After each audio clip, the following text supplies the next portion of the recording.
కోపం అంటే తెలియని వాళ్ళు కొంతమందే ఉంటారు. మామూలుగా కోపం రాని వాళ్లకు ఎప్పుడో ఒకసారి వస్తే గందరగోళం తప్పదు. అట్లాంటి ఓ లీడర్ కు పట్టరాని కోపం, బాధ కలిగాయి.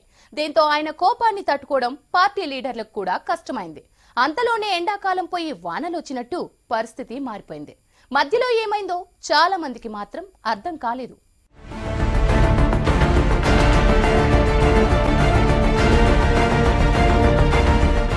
మొన్నటిదాకా ఫైర్ మీదున్న జగిత్యాల కాంగ్రెస్ పార్టీ పెద్ద దిక్కు ఎమ్మెల్సీ జీవన్ రెడ్డి ఇప్పుడు కాస్త ఫైర్ తగ్గించారనే చర్చ జరుగుతోంది.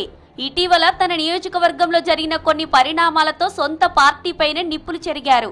ఎమ్మెల్యే సంజయ్ ని పార్టీలోకి తీసుకోవడంతో మొదలైన జీవన్ రెడ్డి అలక కాస్త తన అనుచరుడు గంగారెడ్డి హత్యతో కోపంగా మారింది. ఏకంగా పార్టీ పెద్దల ముందే తన సెగ్మెంట్ లో జరుగుతున్న పరిణామాలన్నీ ఎండగట్టడమే కాకుండా పార్టీ లైన్ ని ప్రశ్నిస్తూ ఫిరాయింపులపై ప్రెస్ మీట్లు పెట్టారు. కానీ ఇప్పుడు విమర్శల జోరు తగ్గించారు జీవన్ రెడ్డి. ఇప్పుడైన ముఖంలో అలక గాని కోపం గాని కనిపించడం లేదు. దీనికి కారణం ఏమై ఉంటుందా అని ఆయన అనుచరులతో పాటు పార్టీలో పెద్ద చర్చ జరుగుతుందట.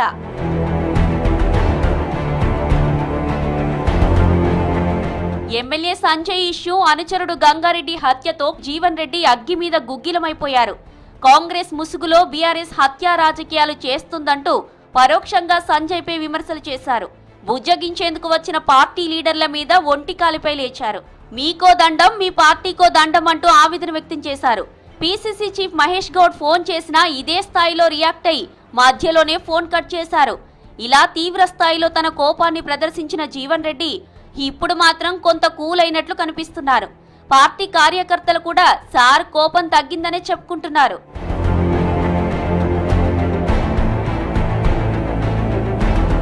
జీవన్ రెడ్డి న్యాయవాది, చాతుర్యం తెలిసిన రాజకీయవేత్త. ఏది తెగేదాకా లాగకూడదనేది బాగా తెలిసిన నేత. అందుకే హీట్ తగ్గించినట్టుగా తెలుస్తోంది. పెద్దయిన అలక వీడటంపై అనేక రకాల కారణాలున్నాయనే చర్చ జరుగుతుందట. సీఎం రేవంత్ రెడ్డి నుంచి మొదలుకొని మంత్రి శ్రీధర్ బాబు, పీసీసీ చీఫ్ మహేష్ గౌడ్, మధు యాష్కి గౌడ్ లాంటి వాళ్లంతా జీవన్ రెడ్డికి ఎదురైన చేదు అనుభవాలపై తమ సానుభూతి వ్యక్తం చేశారట. మీలాంటి సీనియర్ విషయంలో ఇలా జరగాల్సింది కాదనే అభిప్రాయం వ్యక్తం చేశారట. జీవన్ రెడ్డి సేవల్ని పార్టీ వినియోగించుకుంటుందన్న హామీ కూడా ఇచ్చారట. దీంతో జీవన్ రెడ్డి కూడా కామయ్యారట.